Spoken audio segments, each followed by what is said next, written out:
You record. Oh, wow. Do you mean that whole dramatic run out of the house with this straight out of the freezer, which shouldn't have worked and therefore did not? Was not recorded because you have a stupid recording system on your phone? Yeah. I'm sure you took a very strange picture for the second time you've done something like that. I do not know how to operate this.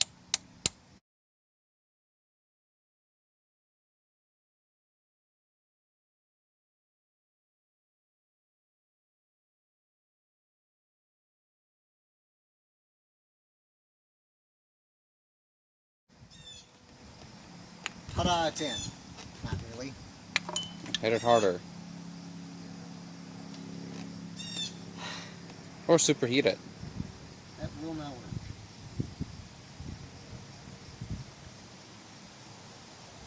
It's not designed to go in easy because it's designed not to come out easy. Unfortunately, I think if I beat it with an actual hammer,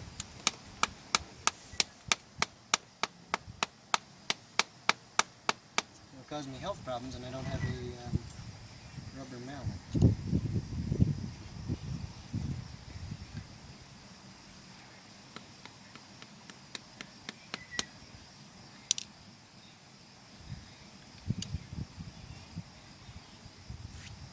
Aftermarket.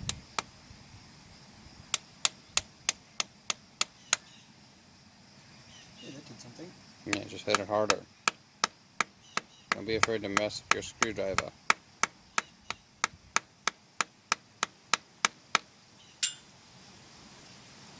Oh, it's a chunk of the manifold.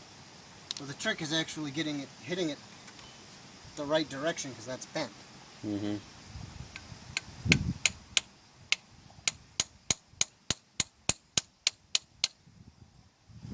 And it's not really shock fit, it's supposed to be press fit.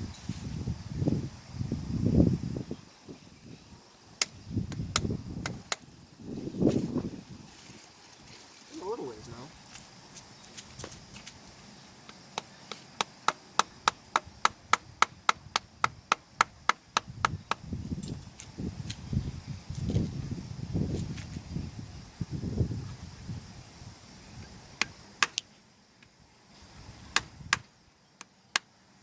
Moving. I think. I can't really tell. Yeah, it'd be really nice. Oh yeah, she's like... A camera that actually worked properly. Maybe a screen I could wear my sunglasses and see at the same time. Yeah, that would be nice. Or somebody who knew how to hold that so that the wind wasn't making the camera go. I don't know how to do that either. Me either, but when I figure it out, I'll be the first to know. Congratulations. I wouldn't have that problem. I don't want to blow out the top or get a bunch of chrome chunks in my oil. Which, granted, I'm sure I'm going to change right away along with the filter.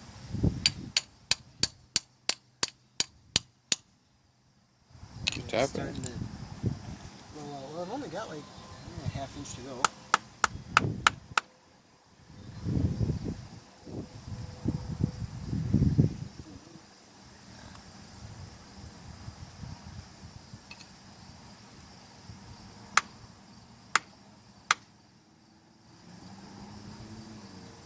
That poor little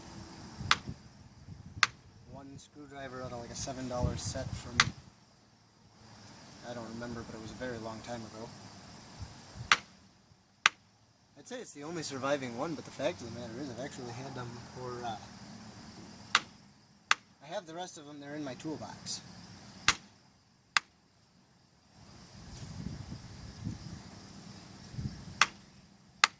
Another option is you could use a chunk of wood. Yeah, I'll just grab this one. I'm not even sure if there's one around.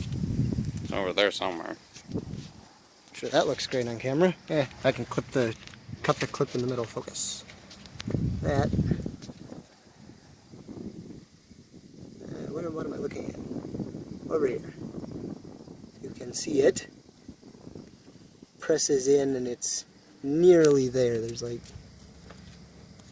that much room different, but you want it all the way in so you get an accurate reading on your dipstick. There you can see it is in tight. Nice and brand new. It's even chrome, which accidentally matches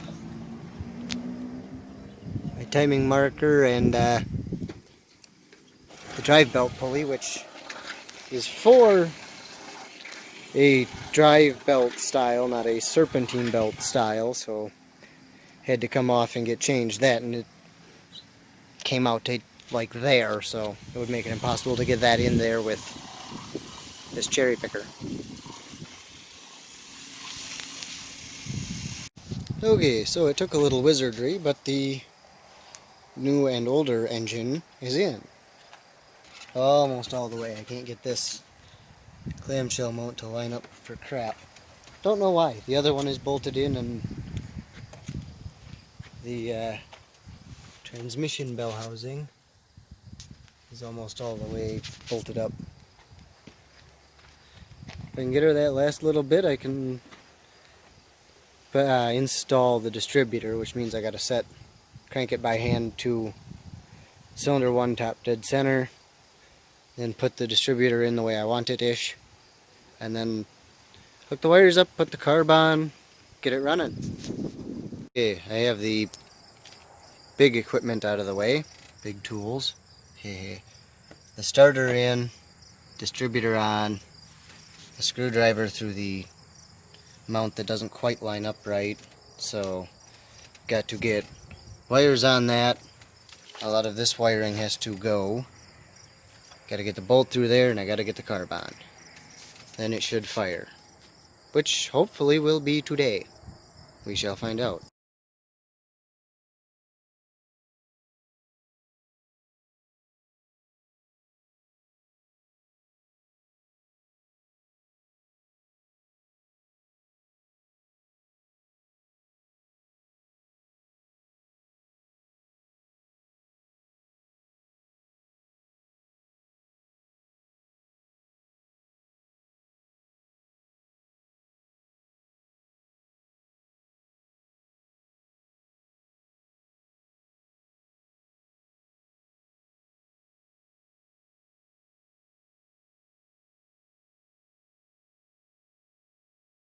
Okay, so I've got the spark plug wires. I can't really, only got one hand.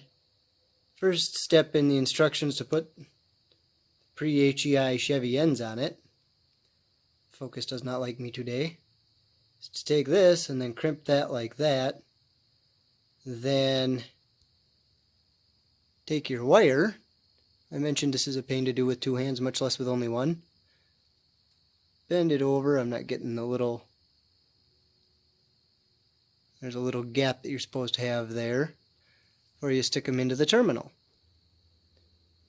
Then once you've done that, you can slide it into the end here like this, and put it in the crimp tool, which I can't show you because I only have one hand and I'm using both of them. Then, once you've got them in the crimp tool, you require the service of a bench vise.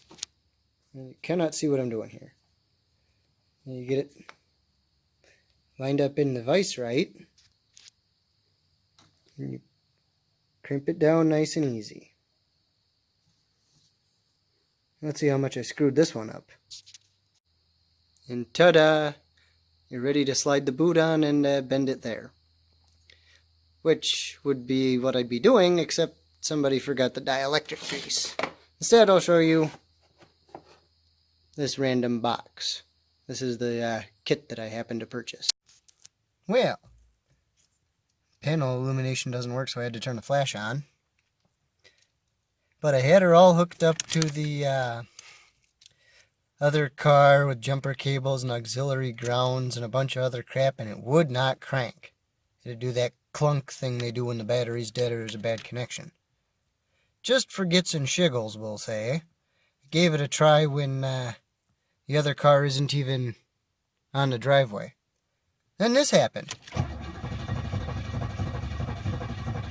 Even got oil pressure now. Isn't that mighty odd? Next I gotta figure out why I don't have spark, or if I do and it's just all sorts of backwards. But it's, I'm sure, a beautiful sunset or something, so there's that. Okay, so I left you right after I bought an engine. Well, spoiler alert, This is a wiring diagram of some description, and it says I need this pink wire. But first, okay. So I was having spark problems on this when I last started filming. It was also somewhere else. And I found high resistance in this random wire, which I've taken out of the harness and chopped off. I'm going to pull it from the other side, find the point of high resistance, and I've got a whole other wiring set up in the car somewhere. This guy has been wiring, it seems like. Injector 1? So, No, that can't be injector 1. just a whole lot of wiring going on. So, I dropped the little dash pad so I can get at the wiring that you can't see in there, because it's all obscured by a connector. This goes to the positive battery terminal. It's fused. That's replacing my wire with high resistance. That replaces fusible links beautifully. Just don't argue about it. Depends on which exact engine it is. You can't really see what I'm doing here, but there's this short little wire that needs to go inside the car, so inside the car I go.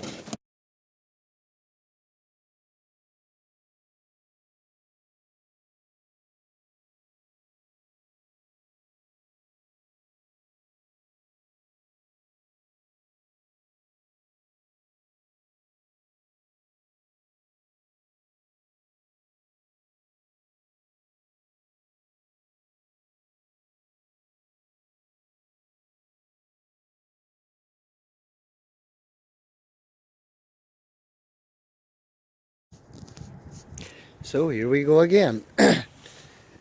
The wiring is once again sorted. I've got it temporarily connected solid up there, hence why it's not neatly run, so that I can test it quick, because it's freaking cold out. So I'm gonna do that. Okay, so since I last picked up a camera, there's like 6 inches of snow on the ground now. It's raining, it's cold, and it's windy, which is why I'm inside the car instead of under the hood where I'm supposed to be. But I got it to fire, which means I have spark, and, well, I don't have timing yet, but that's what the timing light's for. I've got some fuel system goodies and a fuel pressure regulator on the way that will allow me to use the factory fuel pump for a carburetor, which it wasn't meant for, which is cool by itself. I will try and get some B-roll of actually doing the wiring that I'm out here to do. Camera is still shaking. Ooh, that's cold. The good old, you can kind of see what I'm doing and kind of hear what's going on. Sorry for the wind, I'm not in control of the weather. But you get this lovely commentary that goes with it. I'm just taking my adorable little blue zip ties here and kind of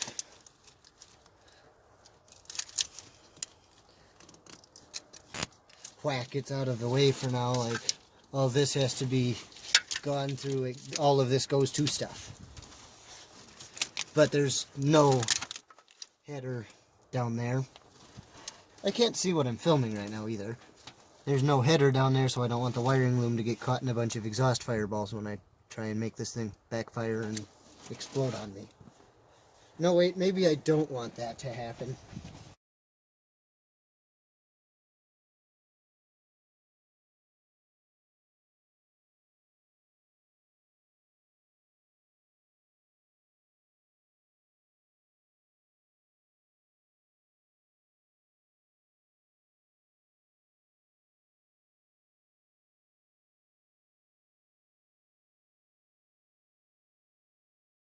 Well, I believe down here is what caused the bad wire before. I think the wire went bad from being pinched down there where the loom bends and being all oily for, I don't know, a couple decades. But that's that out of the way for now. Which means I can start playing with my coil. not my cruise control, my coil. I'm beginning to see why deletes happen so often on these. Oof. But no, I must save the air conditioning because who wants a Camaro without air conditioning? Let's be honest.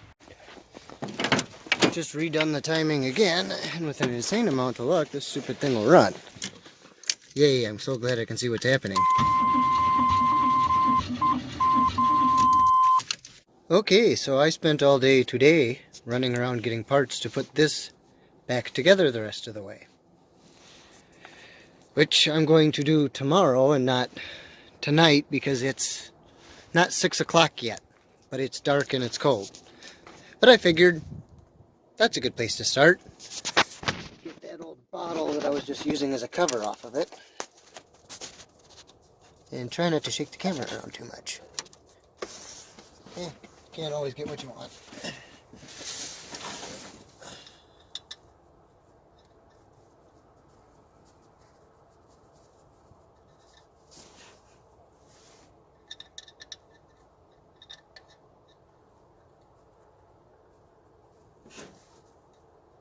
Ooh, I don't know if that's too long or too short yet either.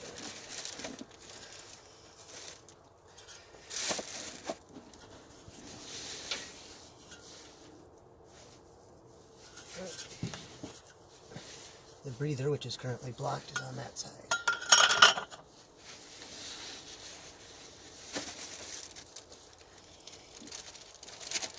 Now the question of the hour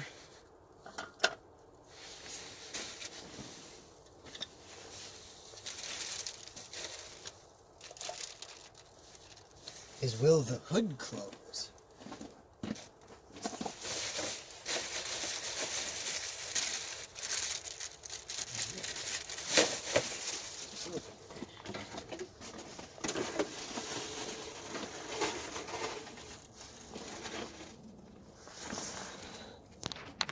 Come with me on this journey of closing the hood on things I shouldn't.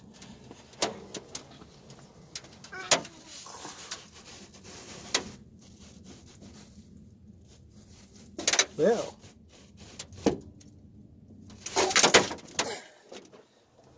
that's not gonna work.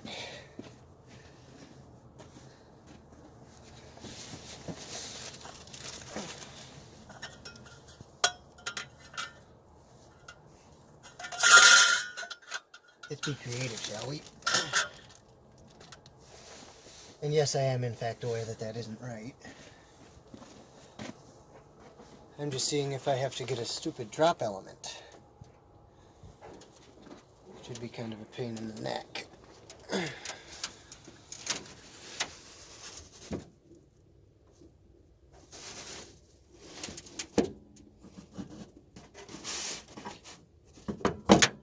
Oh dear. Hey, I can latch my phone under the hood. I'm sure that's not particularly useful information.